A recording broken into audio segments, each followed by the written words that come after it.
다니엘서 1장 8절로 16절의 말씀을 가지고 뜻을 정해야 합니다 라는 제목으로 이 시간 하나님의 말씀을 나누고자 합니다. 한번 저를 따라해 볼까요?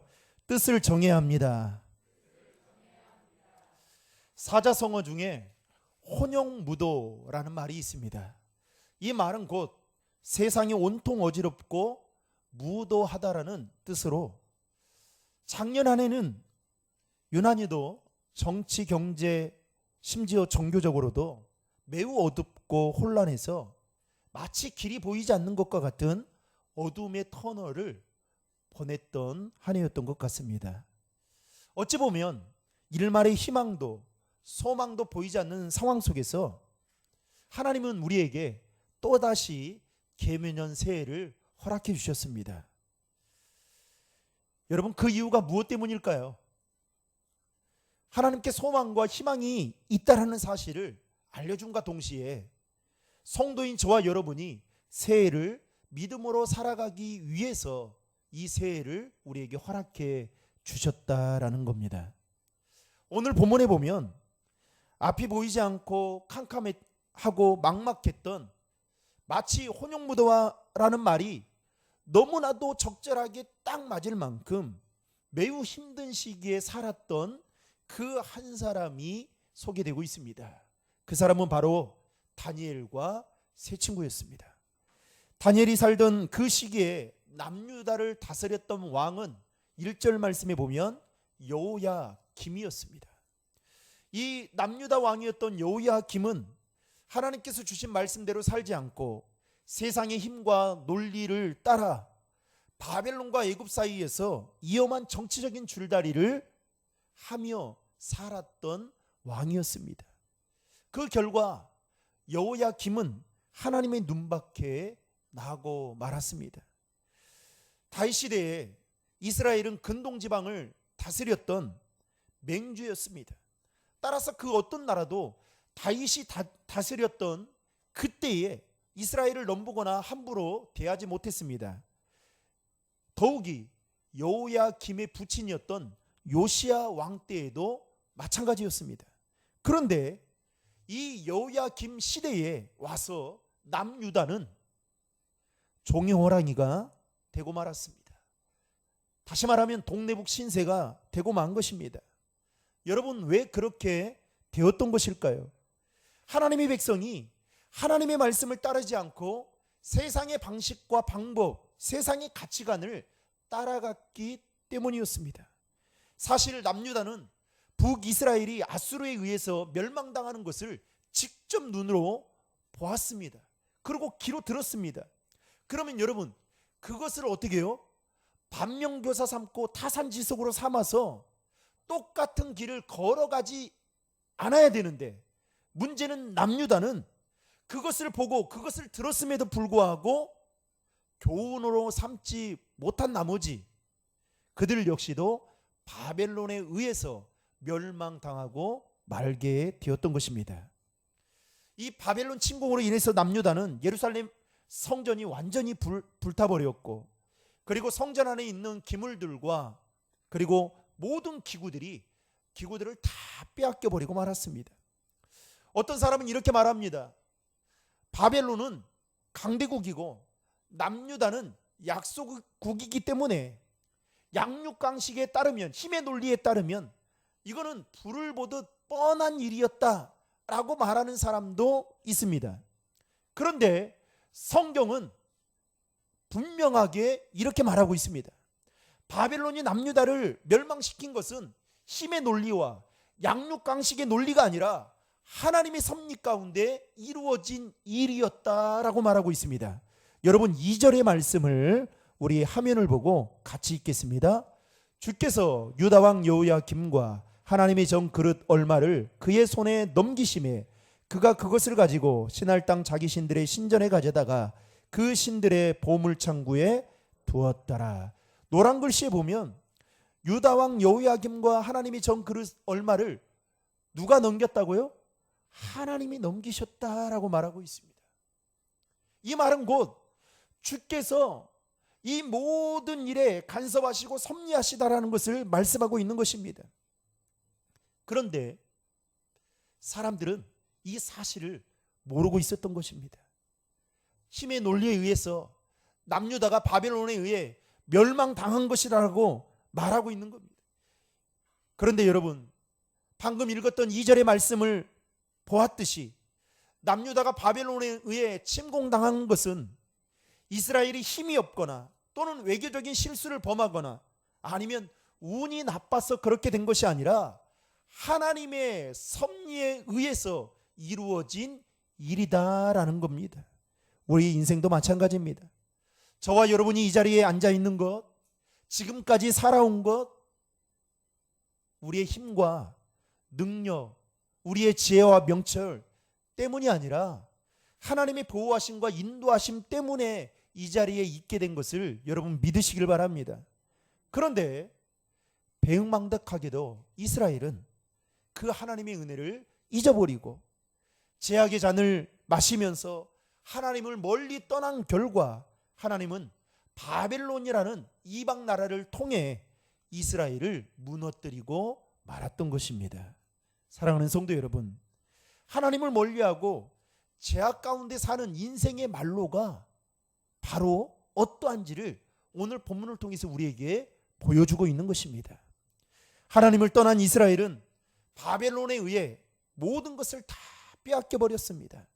오늘 본문 3절부터 5절까지 말씀을 보면 시간이 없어서 읽지는 못하겠지만 바벨론은 이스라엘 백성들 중에서도 미래가 촉망되어지는 수많은 젊은이들을 모조리 포로로 끌고 갔습니다. 우리 장로님 기도하셨잖아요. 그 수많은 기도할 제목들이 많은데 우리 청년들을 위해서 그 선두에 다 기도하잖아요. 왜요?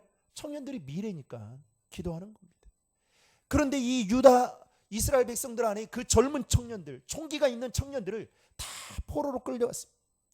그리고 3년의 시간 동안 바벨론의 최고의 학자들과 교수들을 붙여서 그들에게 최신의 학문을 가르칩니다. 그리고 왕의 식탁에 오르는 귀한 음식과 포도주를 그들에게 제공해주고 그리고 좋은 의복을 그들에게 입혀 주었습니다. 한마디로 포로인데도 불구하고 최고의 대우를 해주었습니다. 거기서 끝나지 않습니다. 3년의 기간 동안 이 모든 코스를 잘 마치게 되면 너희들이 왕 앞에 서게 될 것이다. 여기서 왕 앞에 서게 된다라는 말은 너희들이 지금은 포로의 신분이지만 왕의 신하가 될 것이다 라는 그런 아주 장밋빛 미래와 같은 그 인생이 펼쳐지게 될 것이다 라는 말로 그 젊은이들의 길을 솔깃하게 만들었습니다. 여러분, 바벨론이 포로의 신분인 이들에게 최고의 것을 대우해주고 베풀어줬던 그 배경이 무엇입니까? 그들은 이스라엘 백성들, 특별히 젊은이들을 바벨론 사람으로 만들려는 속셈, 즉 큰 그림을 가지고 있었던 것입니다. 이러한 바벨론 속셈에 수많은 젊은이들이 다 넘어가게 되었습니다. 그리고 그 길을 걸어가게 되었습니다.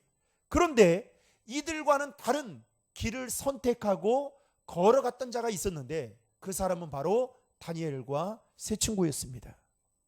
포로로 끌려간 이들에 대한 바벨론 사람들의 계획은 그야말로 치밀했습니다. 오늘 말씀에 보면 그들의 이름까지도 바꿔버린 것을 보게 됩니다. 여러분, 히브리인들에게 있어서 이름이라는 것은 그들의 삶의 고백이자 신앙 고백과도 같았습니다. 그리고 그들의 이름이 그 사람의 정체성이기도 했죠. 그래서 여러분 부모님이 자녀가 태어나면 부모님들이 그 이름을 짓기 위해서 얼마나 고민을 하고 또 예수 믿는 성도들 중에는 기도를 많이 하면서 또 하나님이 주신 그 마음을 가지고 이름을 잘 짓지 않습니까? 그게 왜요? 그 사람의 정체성이기도 하기 때문에 그렇습니다. 그런데 이 다니엘과 세 친구였던 하나네와 미사엘과 아사라의 이름의 뜻을 보면 여러분, 이 이름의 뜻이 가지고 있는 이들의 정체성이 무엇인지를 알 수 있는데 다니엘 이름의 뜻은 하나님은 나의 재판장이시다. 하나님은 주님은 은혜로우시다. 미사엘은 누가 주와 같으리요. 아사라는 주는 나의 도움이시다. 여러분 공통점 하나 있지 않습니까? 이들의 이름의 뜻에 다 누가 들어가 있습니까? 하나님이 들어가 계신다는 겁니다. 그런데 이 바벨론 사람들이 이들의 이름을 어떻게 바꾸느냐? 다니엘은 벨드사살로, 하나나는 사드락으로, 미사엘은 메삭으로, 아사라는 아벳느고의 이름으로 바꿔버립니다. 그리고 그 이름의 뜻을 보면 이렇게 설명합니다. 벨드사살은 벨의 보호자, 사드락은 태양신인 아쿠가 나를 인도해 준다, 메삭은 누가 사크 여신과 같으리요, 아벳느고는 너는 불의 신 느고의 종이다. 여러분, 공통점이 있습니다. 이들의 이름을 바벨론식으로 이름을 바꾸면서 그 이름 안에 다 무엇이 담겨져 있느냐? 바벨론 사람들이 섬기고 있는 신에 대한 존경, 경외에 대한 마음을 담아서 이름을 지었다는 사실입니다. 이처럼 바벨론 사람들은 모든 것들을 다 바꿔버렸습니다. 마치 우리나라가 일본의 식민지 생활을 할 때 이름을 다 바꿔버렸잖아요. 천황에게 절을 하도록 했잖아요. 단순한 것 같지만 그 단순함 속에 그들의 큰 계획들이 숨겨져 있었던 겁니다. 모든 것을 다 바꾸었지만 그러나 바뀌지 않은 것이 있었습니다. 그것은 바로 다니엘과 세 친구 가운데 있었던 믿음이었습니다.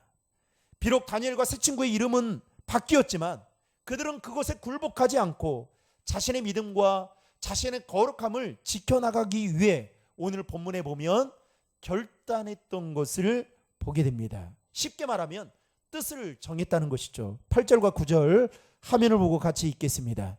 다니엘은 왕의 음식과 그가 마시는 포도주로 자기를 더럽히지 아니하리라 하고 자기를 더럽히지 아니하도록 환관장에게 구하니 하나님이 다니엘로 하여금 환관장에게 은혜와 긍휼을 얻게 하신지라. 아멘. 방금 읽은 말씀에 보면 바벨론 사람들은 모든 것을 다 빼앗아가고 심지어 포로로 끌려온 이 총기 있는 젊은이들의 이름을 다 바꿔버렸습니다. 그럼에도 불구하고 다니엘은 어떻게 합니까? 뜻을 정했다라고 말하고 있습니다. 그러면 여러분, 무엇을 위해서 다니엘과 세 친구는 뜻을 정했던 것일까요? 쉽게 말하면 나는 하나님의 백성이기 때문에 바벨론 사람이 되지 않겠다. 나는 바벨론 사람들이 섬기고 있는 우상만큼은 절대로 섬기지 않겠다. 바벨론의 문화에 나는 물들지 않겠다라는 이 마음을 가지고 다니엘과 세 친구는 뜻을 정했다라는 겁니다. 당시 다니엘과 세 친구에게 제공되었던 왕의 산의 진미는 그야말로 보통 음식이 아니었습니다. 요즘에 보면 막 이렇게 유튜버들도 보면 먹방 투어도 하고 그러지 않습니까? 젊은이들 보면 인스타에 다 먹는 거예요. 먹는 사진을 그렇게 올려댑니다. 왜요? 나 이런 사람이야. 그런데 여러분, 바벨론이 그 당시에 강대국이다 보니 왕이 제공하는 그 음식들은 각 나라에서 보내오는 그야말로 특산품들입니다. 보통 사람이라면 먹을 수 없는 음식들인 것이죠. 그 음식을 입에 넣는 순간 미각의 향연이 느껴질 정도로 그 음식들은 최고의 음식들이었습니다. 그런데 다니엘과 세 친구는 그것을 먹지 않겠노라고 뭐 했다라고요? 뜻을 정했다라고 말하고 있습니다. 왜 그랬을까요? 그 음식들은 먼저 우상에게 바쳐진 다음에 그들에게 제공되었던 음식들이었기 때문이었습니다.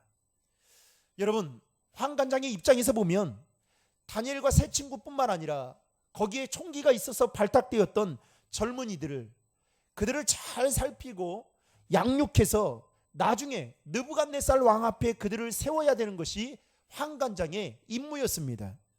따라서 혹여라도 그들이 음식을 잘 먹지 못해서 얼굴이 초췌해지거나 아니면 건강이 해치게 된다면 그 모든 책임을 고스란히 누가 떠안게 되는 겁니까?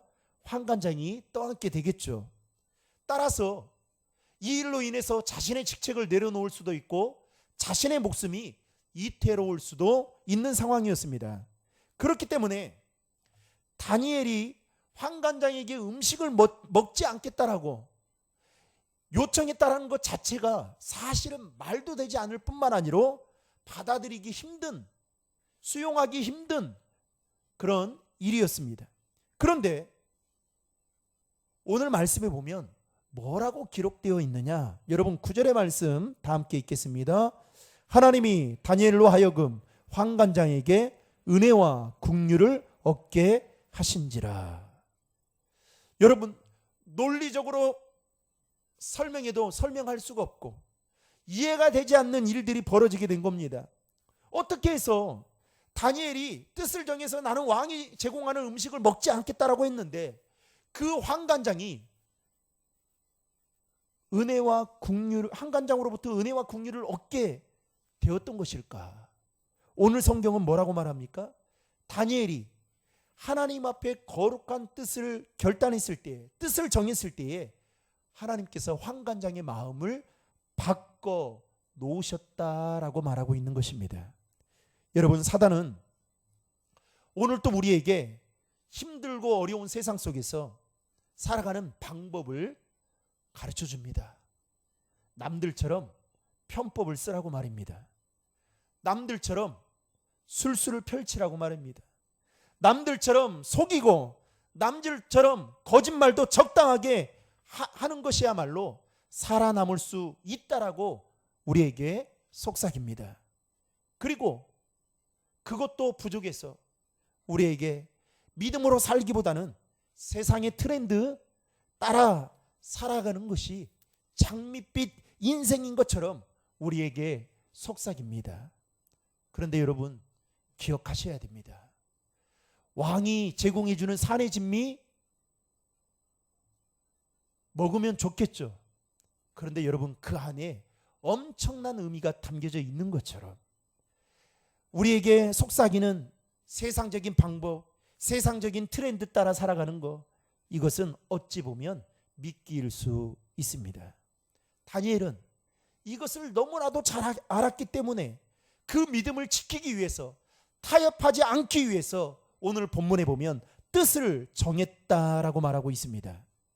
여러분 더 놀라운 사실은요, 이 다니엘과 세 친구가 열흘 동안 물과 채소만 먹었던 이들이 왕이 제공해주는 그 산의 진미 음식을 먹었던 자들보다 얼굴빛이 더 좋았다라고 성경은 말하고 있습니다. 더욱이 하나님은 플러스 알파로 이들에게 어떠한 은혜를 베풀어 주시느냐? 여러분 17절의 말씀 다 함께 읽겠습니다. 하나님이 이 네 소년에게 학문을 주시고 모든 서적을 깨닫게 하시고 지혜를 주셨으니 다니엘은 또 모든 환상과 꿈을 깨달아 알더라. 아멘. 여러분 돈이 있다고 해서 여러분 하나님이 주시는 그 지혜를 얻을 수 있을까요? 내가 돈이 있다고 해서 명철을 얻을 수 있는 겁니까? 아니죠. 하나님이 주셔야 받을 수 있는 것들입니다. 그런데 하나님은 다니엘과 세 친구에게 이와 같은 은혜를 부어주셨다라고 말하고 있습니다. 그러면 우리는 여기서 이렇게 질문해 볼 수 있는 거죠. 다니엘과 세 친구가 이와 같은 하나님의 복을 받을 수 있었던 그 비결이 무엇인가? 단 한 가지였습니다. 그들은 자신의 믿음을 지키기 위해서 하나님의 거룩한 백성이라는 그 정체성을 잃어버리지 않기 위해서 뭐 했어요? 뜻을 정한 것밖에 없었다. 그래서 여러분 말씀을 들으면 여러분 결단의 기도를 드리는 거, 이게 얼마나 우리의 삶에 큰 축복인지 모릅니다. 그냥 말씀을 듣고 끝나면 안 돼요. 그 말씀을 붙들고 하나님 한 주간 내가 이 말씀대로 살겠습니다. 뜻을 정하는 거, 이게 우리의 삶을 더 윤택하게 만들고 하나님이 주시는 그 풍성한 은혜를 누릴 수 있는 비결이다라는 것입니다. 거창한 것을 한 것이 아니에요. 다니엘과 세 친구가 엄청난 복을 받기 위해서 위대한 일을 했던 것이 아닙니다. 자신의 믿음을 지키기 위해서 뜻을 정한 것밖에 없었던 것입니다. 말씀을 맺고자 합니다. 다니엘은 혼용무도와 같이 어렵고 힘든 세상 가운데에서 세상의 방식과 그 방법을 따라가지 않고 자신의 믿음을 지키기 위해서 무엇을 했다고요? 뜻을 정했습니다. 그리고 그 뜻을 정했을 때 하나님은 그의 삶에 놀랍도록 차고 넘치는 은혜를 부어주셨습니다. 사랑하는 신드림 중앙의 성도 여러분, 계문년 새해에 저와 여러분들도 다니엘과 세 친구와 같이 여러분의 믿음을 지키기 위해서 뜻을 정할 수 있기를 주님의 이름으로 축복합니다. 하나님, 새해에는 믿음의 사람으로 살겠습니다. 새해에는 온전히 주의를 성수하고 온전히 주님 앞에 예물을 드리고 온전히 주님의 말씀대로 살겠습니다. 이렇게 뜻을 정할 수 있기를 바랍니다. 여러분, 오늘 무너지면요, 내일은 무너지지 않을 법이 어디 있습니까? 이 단추를, 첫 단추를 잘 깨야 되는 거 아니겠어요? 저는 오늘 이것이 신년 첫날이 주일이라는 게 정말 엄청난 축복이라고 저는 생각합니다. 이렇게 만들려고 해도 만들 수 없잖아요. 그런데 여러분, 신년 새해부터 우리가 하나님은 우리에게 복을 주시기로 작정하고 그 하늘의 문을 열기를 원하는데 여전히 우리가 뜻을 정하지 못해서 마치 바람이 불었을 때 흔들리는 갈대와 같이 이리저리 요동치고, 여러분 평생을 그렇게 살아간다면 여러분, 하나님은 우리에게 말씀하신 성경을 통해서 우리에게 주시고자 하는 그 말씀의 복은 그림의 떡에 불과한 거예요. 믿음의 사람들은 한결같이 자신의 믿음을 지키기 위해서 뜻을 정했다라는 말은 없지만 그렇게 결단하며 살았던 사람들이었습니다. 바라건대 2023년 새해 우리 신드림 중앙의 모든 성도들이 하나님 앞에서 뜻을 정함을 통해서 하나님께서 뜻을 정하는 자에게 놀랍도록 부어주시는 그 은혜와 복을 저와 여러분 삶 가운데 마음껏 누리는 복된 한 해가 되기를 주님의 이름으로 축복합니다.